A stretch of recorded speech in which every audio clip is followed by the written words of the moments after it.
ಹಿರೇಹಾಸಡೆ ಗ್ರಾಮದಲ್ಲಿ 20ಕ್ಕೂ ಹೆಚ್ಚು ಕಾಡಾನೆಗಳ ಅಟ್ಟಹಾಸ, ಅಡಿಕೆ ತೋಟ ನಾಶ. ತಾಲೂಕಿನ ಹಿರೇಹಾಸಡೆ ಗ್ರಾಮದಲ್ಲಿ ಕಾಡಾನೆಗಳ ಹಿಂಡು ಅಡಿಕೆ ತೋಟಕ್ಕೆ ನುಗ್ಗಿ ವ್ಯಾಪಕ ಹಾನಿ ಮಾಡಿರುವ ಘಟನೆ ನಡೆದಿದೆ. ಸುಮಾರು 22ರಿಂದ 28 ಆನೆಗಳಿರುವ ಬೃಹತ್ ಹಿಂಡು ರೈತ ಶರತ್ ಕುಮಾರ್ ಸಿಜಿ ಅವರಿಗೆ ಸೇರಿದ ತೋಟದ ಮೇಲೆ ದಾಳಿ ನಡೆಸಿ ಬೆಳೆದು ನಿಂತಿದ್ದ ಅಡಿಕೆ, ಕಾಫಿ ಮರಗಿಡಗಳನ್ನು ಧ್ವಂಸಗೊಳಿಸಿವೆ.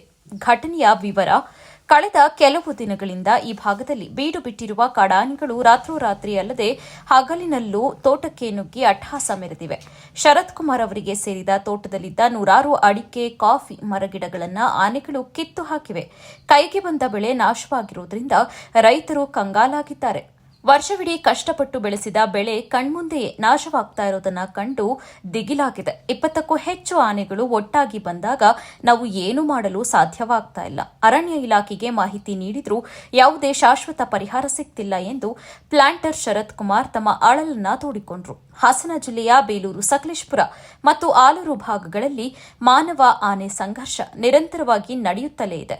ಕೂಡಲೇ ಅರಣ್ಯ ಇಲಾಖೆಯ ಅಧಿಕಾರಿಗಳು ಸ್ಥಳಕ್ಕೆ ಭೇಟಿ ನೀಡಿ ಪರಿಶೀಲನೆ ನಡೆಸಬೇಕು ಮತ್ತು ನಷ್ಟ ಅನುಭವಿಸಿದ ರೈತರಿಗೆ ಸೂಕ್ತ ಪರಿಹಾರ ನೀಡಬೇಕು ಎಂದು ಗ್ರಾಮಸ್ಥರು ಒತ್ತಾಯಿಸಿದ್ದಾರೆ.